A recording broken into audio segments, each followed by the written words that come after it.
Oldsmobile Model T French front light to 1904.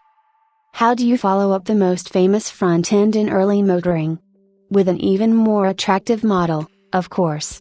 Despite the booming success of the curved-dash a more upscale, larger and visually distinct car was proposed for 1904. It would adopt a more European appearance with a brass radiator with louvered hood. The new touring runabout and a light counterpart would adopt the moniker French front, as few American cars of the period had this layout. The two models were the first Olds to feature a steering wheel. The touring runabout rode on a 10 inches longer wheelbase than the curved-dash Model 6C, with seating for two and a sloping rear deck.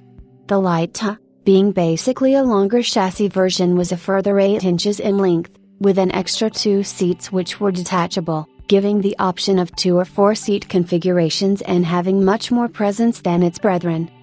The engine was the same as in the curved-dash model, incorporating pressure feed lubrication and jump spark ignition, with a slightly larger bore of 5 1/2 inches for the light. Single chain drive was employed with longitudinal leaf springs on each side, while a small transverse leaf spring was added at the front. Available in dark red or dark green, and with attractive brass side lamps included in the $850 price for the touring runabout, while the light, when fully equipped with its rear seat option, cost $950. Because of their good looks and scarcity, the French front Oldsmobiles have always been desirable machines, and few American cars boast the good performance and ease of use of the Olds. The Model T Olds offered here was discovered in the Pacific Northwest in the 1980s by noted brass era enthusiast Gerald Lusko. Mr. Lusko was subsequently responsible for the car's restoration, using careful comparisons with known surviving examples, and extensive research. At this point, the rear section of the bodywork, which had been lost, was matched and rebuilt correctly also.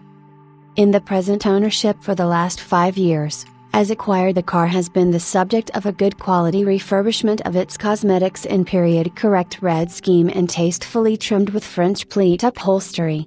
Completing its presentation is a full setup of brass head and side lights, horn and tail light. In the last few years and in the current custody, the mechanical aspects have been rebuilt comprehensively, including the planetary transmission and new steering gears, and also the carburetor, ignition box and wheel bearings. As presented, the car has been run, but is still at a running-in stage and may require further refinement, adjustments to return put it in ready-to-use order. Naturally, beyond the handsome aesthetics, one of the great appeals of these early cars is their usability in events, some of which are dependent on their specific age. The noted guru on these cars was the late Gary Hoonsbin, who was sadly lost from the car community earlier this year.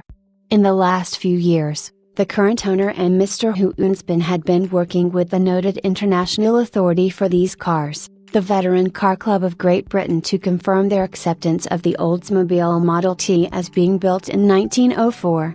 This has been agreed in recent years, and an application for this car made to the VCC, which is currently pending, allowing it a passport for the Bonhams London to Brighton Veteran Car Run in 2016 and 2017, and potentially thereafter once it has been inspected by the committee.